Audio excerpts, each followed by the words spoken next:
আসসালামু আলাইকুম। আপনারা দেখুন আমার লাল শাক ক্ষেত কত সুন্দর হয়েছে দেখুন। এটা আবার পরে ফলাইছি এই লাল শাক ক্ষেত।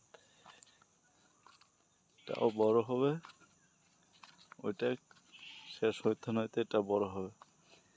এটা দেখেন, এটা পালং শাক ক্ষেত। এটা হলো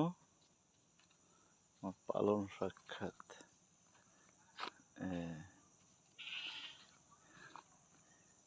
এরপরে এই পাশে হলো মূলা ক্ষেত।